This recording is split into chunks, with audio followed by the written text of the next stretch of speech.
Hey guys, welcome to the Real Deal video blog. And this week I want to talk about what life is like in recovery.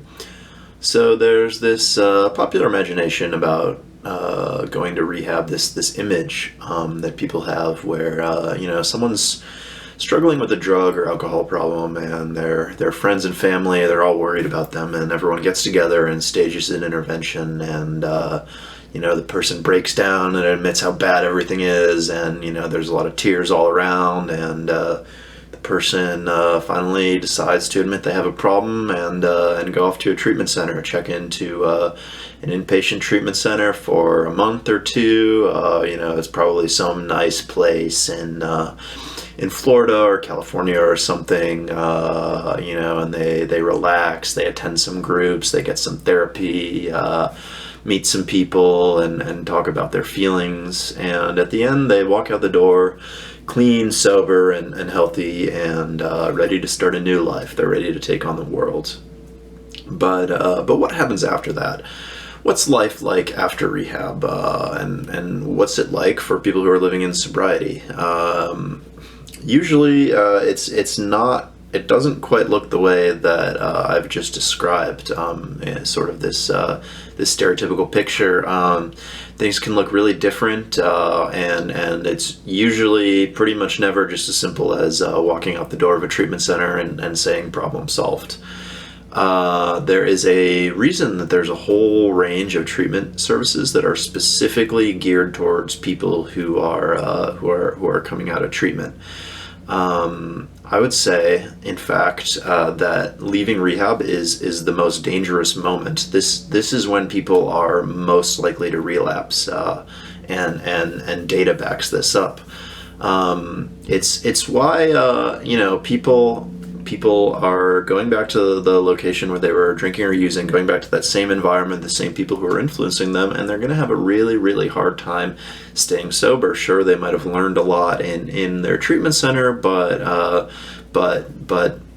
transitioning abruptly back to this environment can be really dangerous. And it's why moving into sober living is such a good idea. Sober living provides exactly the tools and support that are needed to help people transition back to real life. Instead of being back in the situation that they were drinking or using in, they're in a safe environment surrounded by people who support them and hold them accountable. And there are a lot of treatment options while in this transition stage. There's intensive outpatient treatment. Usually takes the form of attending a group a few days a week, and that can be good because it keeps the person busy, and helps them build those tools that they need. There's sort of transitioning slowly from 24-hour-a-day treatment to 0-hour-a-day treatment. There's also counseling and therapy, which is really helpful for a lot of people. That's usually a good idea for someone who's coming out of treatment. And of course, attending meetings in the community like AA or NA. That's always a good idea. That's pretty much recommended as a lifelong practice for anyone who's struggling with addiction. And it's definitely normal to get a job or attend school in sober living. After all, it's all about transitioning back to the real world, and these are things that people are doing in the real world. That's what you'll be spending your time doing. And of course, socializing, it's really important. People go out and have fun in sober living with their housemates while staying sober. They learn to enjoy themselves without drugs or alcohol, which is a skill, and it's a skill that not many people who are coming out of addiction have. So basically, life after rehab is learning how to live without the use of drugs or alcohol, which sounds pretty simple, right? But it's harder than you might expect. And once you're living in sobriety, you might be surprised at how much time that you have. So what do you do with all this time? It's really important to build relationships and build hobbies at this stage.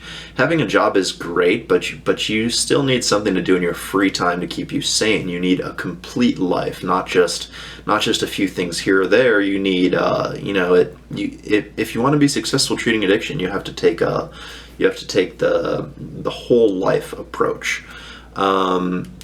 And early sobriety, this is the perfect time to explore new things or rediscover old passions. It's finding a hobby, finding something to do that you care about. It's possible to have a full and satisfying life in recovery, and many people are living today in recovery, living their best lives. They're happier than they've ever been before.